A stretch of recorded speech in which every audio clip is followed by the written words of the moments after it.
And when we think about the dimensions in a linear space, in like the first dimension, the second dimension, the third dimension, the fourth, that's a very human way of thinking about this grand topic. So it actually makes so much sense that I'm moving through it so fluidly, because that's how the dimensions work.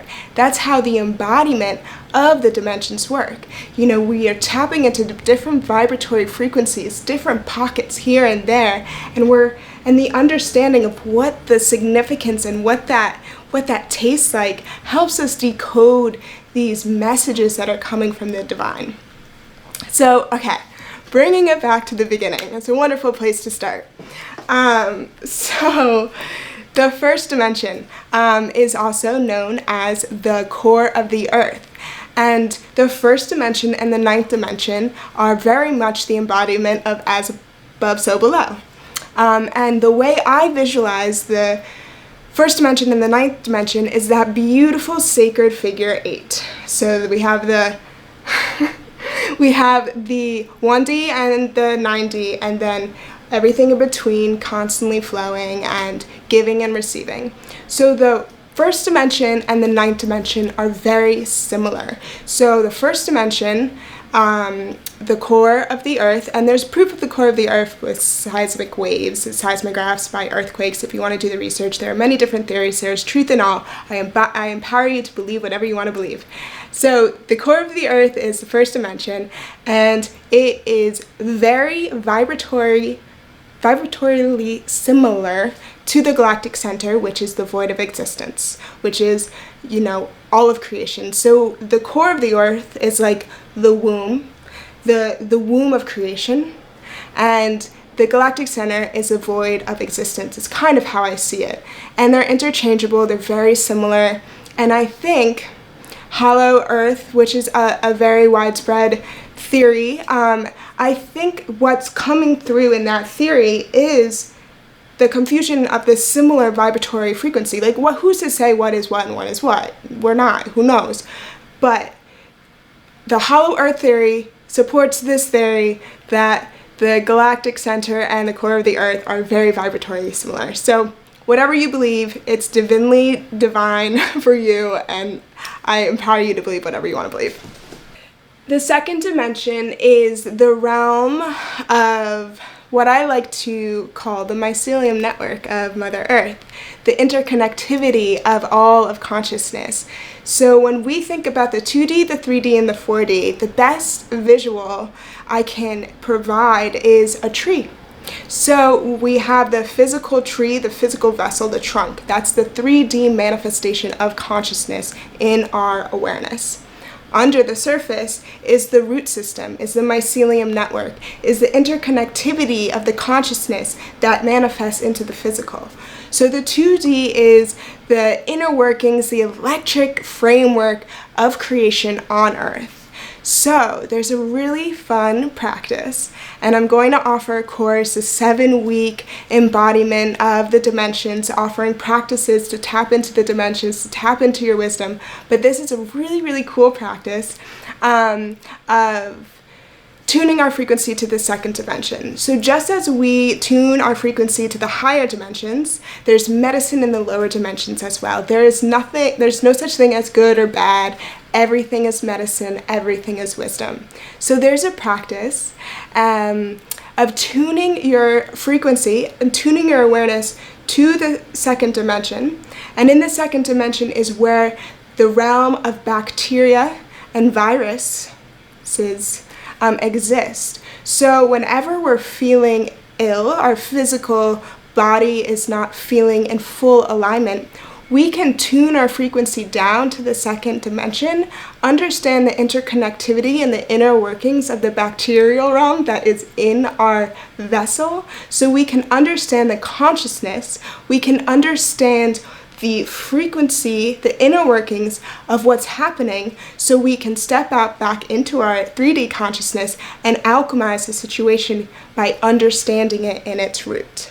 So that's a very, very cool practice, like meditation. The first time you meditate, your mind's not going to still. The first time you tune into the second dimension, you're not going to cure your cold, but you're going to learn how to. So let's tune, now where do we want to go? Let's go to the 4D. I haven't talked much about the 4D, and understanding the 4D is very pivotal in jumping from 3D to 5D. I think we kind of skip over the 4D, and that's okay, because 4D is the collective consciousness. The 4D is, you know, the common awareness, is the frequency of all of the interconnectivity of our minds. The Anunnaki very much kind of inhabit this space and this intelligence, and the collective consciousness and the 4D is very much where we tap into our divination practices. We tap into higher realms as well, but the 4D is where divination occurs, because we step out of our linear time, we step out of our I am experiencing this 3D moment to the 4D, to the collective ether, to the collective ethernet, right? And we can tap into the messages for collective. And so for those who pull oracle cards or do any sort of like Ouija board work, like it's multidimensional wisdom, obviously, but coming through in the 4D. The 4D also is the astral realm. When we sleep, we go off to the astral realm, and, you know, while our physical, conscious, linear mind can't really make sense of what's happening, our collective consciousness, our oneness consciousness, fully understands what we're doing in the astral.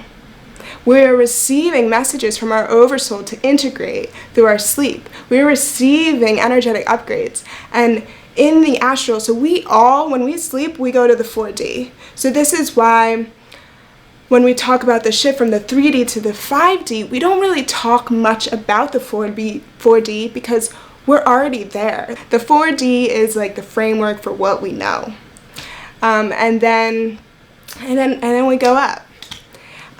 So the 4D is a way to kind of understand what is collective and what is individual, and usually it's very similar, but you can kind of feel the interconnectivity and the response of the I to the collective. How we respond to the messages we receive from the 4D, how we respond to to our dreams, is how we are responding to collective consciousness.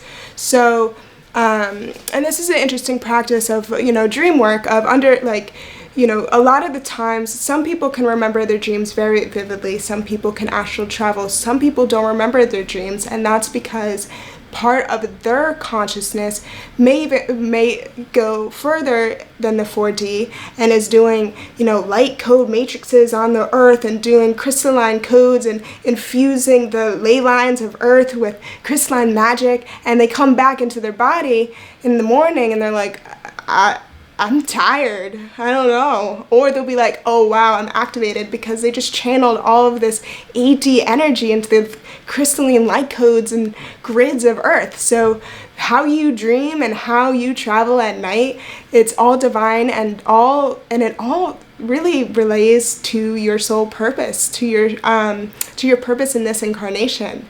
So a lot of the work that I do is tapping into past life work, and I believe we are multidimensional beings, and this is the same as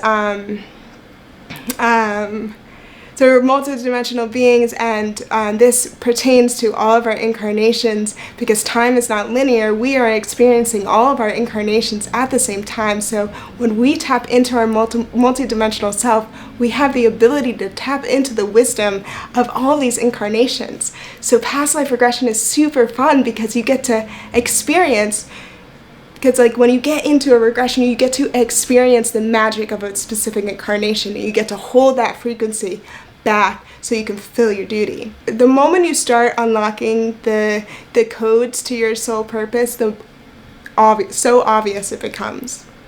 The most obvious it becomes.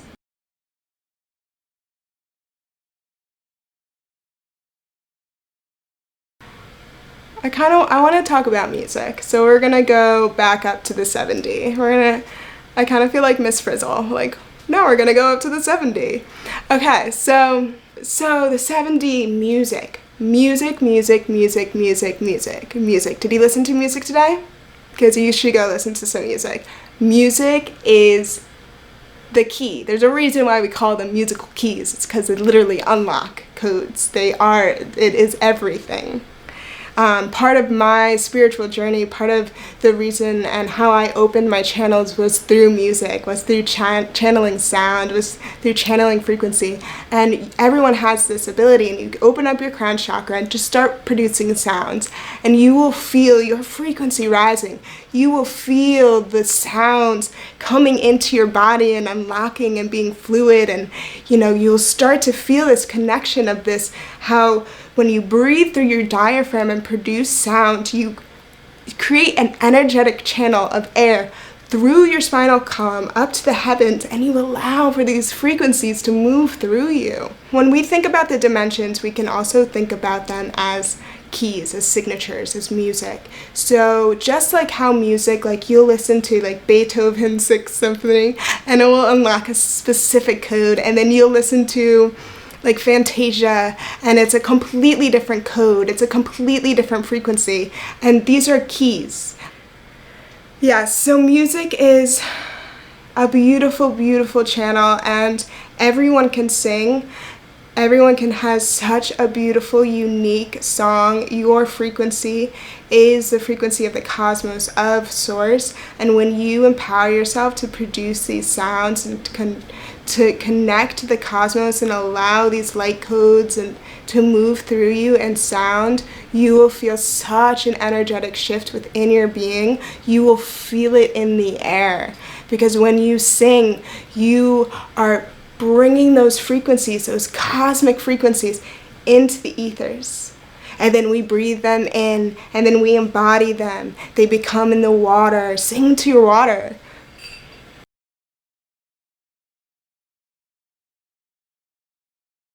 So we're going to jump to the 8D, just like that. So the 8D is the dimension of light. This is where light consciousness, this is where light codes kind of manifest.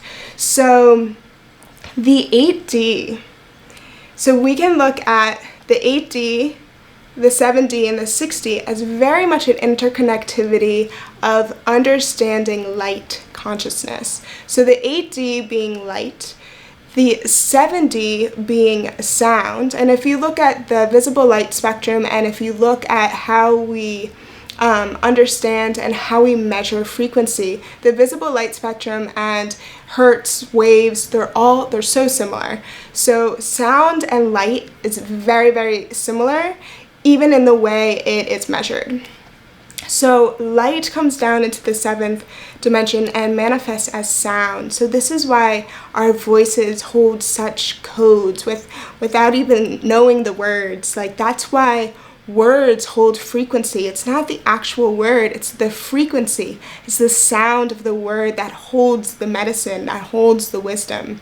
So when we think about how light moves down into manifestation of sound, and then it moves down into the manifestation of shape and form. So just as I'm doing right now, like I don't know what I'm doing, but this is helping with the transmission of this information. So when we think of those who can channel light language, these beautiful beings that can channel these unbelievable frequencies, they are tuning into the 8th dimension. They are channeling this light into resonance, into sound, and most of them will do the things with their hands, and that's part of the transmission. That's part of the light coming down into the 3D, coming down into the physical through movement and form. And this is why movement and dance is so expansive, because it allows for the light consciousness to move in our physical awareness, to move and to transmit and to transform and to alchemize and to unlock the codes.